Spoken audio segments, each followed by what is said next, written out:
My name is Debora Hutabalian. My name is Yoyada Sato. My name is Olivia Sitanaya. My name is Genesya Susanto. My name is Cintami Zahra. My name is Florencia Sima Batara. My name is Elsyahra Buamona. My name is Fey Fey Olivia Sitanaya. My name is Safira Ternate. In this hour's presentation, we will explain two things. The first is clinical terminology, and the second is class protocol to help us understand communication about patient and doctor. And now, let's begin with our first part, which is the medical terminologies.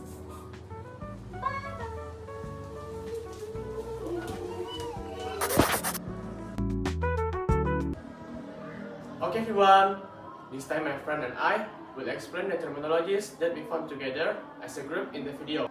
The first term is psychiatrist.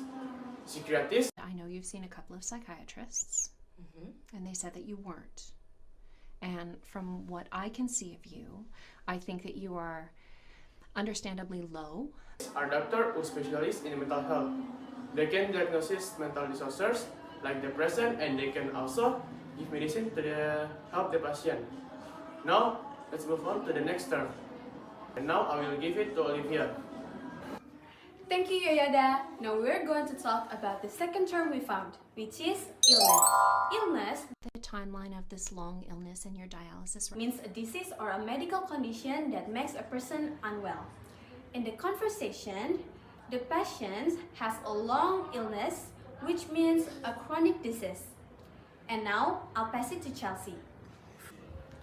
Thank you, Olivia. And now I'm going to explain the next term, which is depressed. Depressed This to be true, that you're not clinically depressed. You do seem to understand the means feeling more slower than normal. It is connected with psychological depression, not just simple sadness. In the conversation, the doctor said the patient is not clinically depressed, only feeling low. Next, I'll give it to Cintami. Thank you, Chelsea. Now I will explain the next terms, which is treatment. That I could choose not to continue the treatment. That's true. Treatment means the management and care of prevention. It includes action to fight against a disease or disorder. In this case, dialysis is part of the patient's treatment. Now I will pass it to Nadia. Thank you, Cintami. Now I will explain the last term, dialysis. Dialysis You said you were thinking about stopping your dialysis. That's right. is a medical process that separates waste, ions, and small molecules from the blood using a separable membrane. It is needed when the kidneys cannot work properly. Without dialysis, patients with kidney failure cannot survive. That is the last term we found. Thank you for listening. Next, we will hear an explanation of the class protocol. Now I will explain about class protocol. The first letter is C.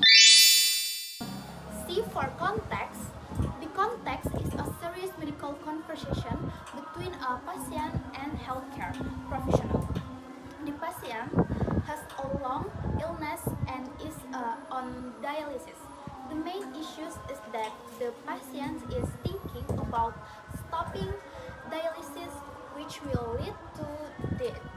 The doctor's role is to discuss the sensitive decision and check the patient's mental state. Now, let's continue with Gap. Thank you, Faye. Now I will explain the next letter is L. L is for listening. In that video, the doctor used open-ended questions to invite the patient to talk freely and openly about her feelings and decision, providing space for the patient to fully express concern and expectation. The examples are: you said you were thinking about stopping your dialysis. You said you were thinking about stopping your dialysis. That's right. Is that right? Or have you talked to your other doctors about this? Have you talked to your other doctors about this? Yes. I mean, I've seen so many. Next, the doctor actively makes space for patient to speak without interruption, maintains eye contact, and shows verbal and non-verbal support. This helps the patient feel listened and comfortable sharing their feelings. The examples are, you can see you've been through a lot. I can see you've been through a lot. I really just don't see the point of it anymore. Or, I appreciated that a lot because I get most people trying to talk to me out of it. Okay, next. Coupled with nodding, eye contact, and repeating keywords. This makes the patient feel heard and not judged. Next, the doctor tries to confirm that he has heard is correct and solidify his understand by repeating or summarizing the patient's sentence and inviting the patient to explain in more detail. This avoids misunderstanding and provides an opportunity for the patient to clarify her intention, and the example are, you have got a lot of time, you can make the decision. I mean, you have got a lot of time to make this decision. Or maybe I could take to your doctor and then you and I could talk again if that would be agreeable. So maybe I could talk to them and then you and I could talk again if that would be agreeable. Or let's make an appointment for the next week. How about if we make an appointment for next week? Sure. This shows that the doctor respects the process, does not pressure the patient, and keep the conversation focused without distraction. Okay, we move to the next explanation, and I will give it to Kak Elsyahra.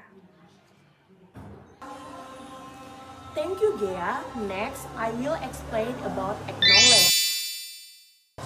The professional acknowledge the patient's feelings. They confirm that the patient is not clinically depressed, only feeling low.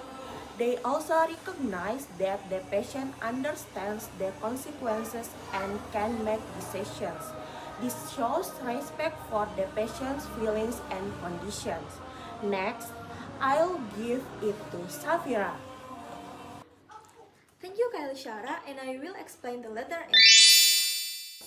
As for strategy, the strategy is to support the patient without pushing them. The professional suggests talking more about the patient life goals and future plans. They also want to discuss with other doctors to see if treatment can be made easier. Another strategy is offering a second opinion and scheduling another meeting. The next Next, I'll give it to Debora. Next, I'll give it to Debora. Okay, thank you, Safira. At the end, the professional summarizes the main points. They say that the decision is irreversible, but the patient still has time to think. The professional does not try to change the patient's mind, but offers the content the conversation next week. This shows empathy and respect for the patient autonomy. And that is the last part of the protocol. That's all from us. I hope you guys enjoy and understanding what our explained in this video. Thank you!